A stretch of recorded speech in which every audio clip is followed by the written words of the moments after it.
وعلیکم السلام ورحمۃ اللہ وبرکاتہ۔ جی محترم بھائی، آپ کا سوال یہ ہے کہ کوئی انسان اگر رکوع میں آ کر مل جاتا ہے امام کے ساتھ اور اس نے سورہ فاتحہ نہیں پڑھی تو کیا اس کی یہ رکعت ہو جائے گی یا نہیں؟ اور بھائی یہ فرماتے ہیں کہ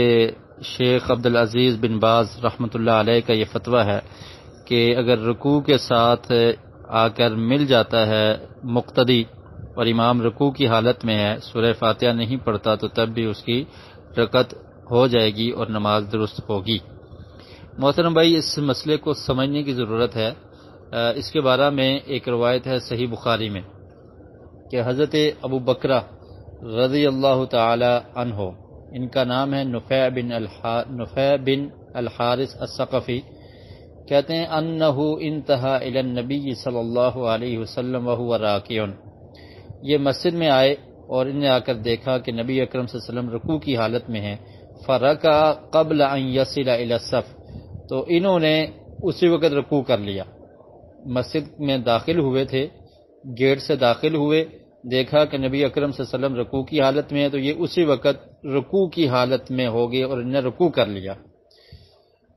قبل ان یصل الی الصف، صف میں ملنے سے پہلے ہی، یعنی صف میں آگے نہیں کھڑے ہوئے بلکہ جو ہی دروازے سے داخل ہوئے اور رکوع کر لیا، اور پھر اسی طرح رکوع کی حالت میں چلتے چلتے آ کر صف کے ساتھ مل گئے۔ نماز کے بعد نبی اکرم صلی اللہ علیہ وسلم کو بتایا گیا تو آپ صلی اللہ علیہ وسلم نے فرمایا کہ زادک اللہ حرصا ولا تعد، کہ اے ابو بکرہ، اللہ تعالیٰ آپ کی حرص کو مزید زیادہ کرے، ولا تعد، لیکن اس کو آئندہ نہیں کرنا۔ ولا تعود کا کیا مطلب ہے؟ کہ آئندہ نہیں کرنا اور دوبارہ ایسا نہیں کرنا، کہ مطلب یہ ہے کہ جب آپ نے آنا ہے تو رکوع میں ملیں گے تو صف میں مل کے پھر رکوع کے ساتھ ملنا ہے۔ تو یہ واقعہ ہے جس کو دلیل بنا کر بعض علماء یہ فتویٰ دیتے ہیں کہ اس صحابی نے ابو بکرہ رضی اللہ تعالی عنہ نے رکعت کو دوبارہ نہیں پڑھا،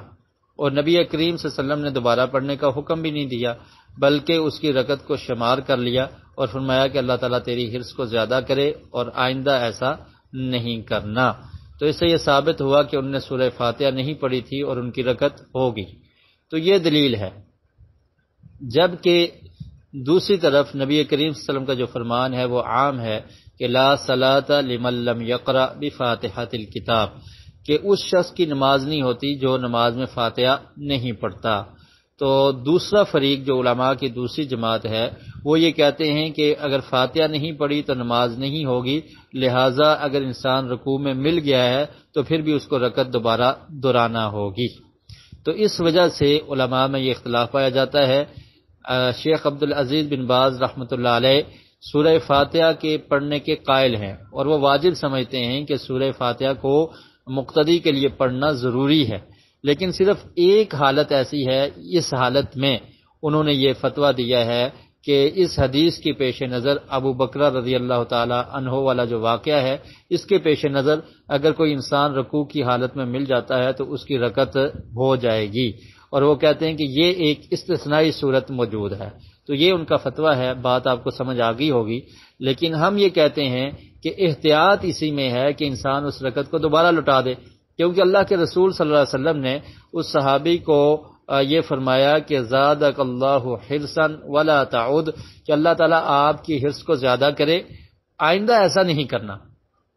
مطلب یہ تھا کہ رکعت کے دہرانے کا نہیں کہا، لیکن آئندہ ایسا اس کو عادت بنانے کا بھی نہیں کہا، بلکہ روک دیا کہ آئندہ آپ نے ایسا نہیں کرنا۔ تو خیر یہ اجتہادی مسئلہ ہے اور اس میں احتیاط، اور بہتر یہ ہے جو ہم سمجھتے ہیں کہ وہ سورہ فاتحہ جس کی رہ گئی ہے تو وہ رکعت کو دوبارہ لوٹا دے تاکہ اس کی رکعت ہو جائے، اور نبی اکرم صلی اللہ علیہ وسلم کی جو عام حدیث ہے کہ لا صلاۃ لمن لم یقرأ بفاتحۃ الکتاب، کہ اس شخص کی نماز ہی نہیں جو نماز میں سورہ فاتحہ نہیں پڑھتا، تو اس کا مصداق وہ نہ بنے اور اس کی نماز مکمل ہو جائے۔ تو بہرحال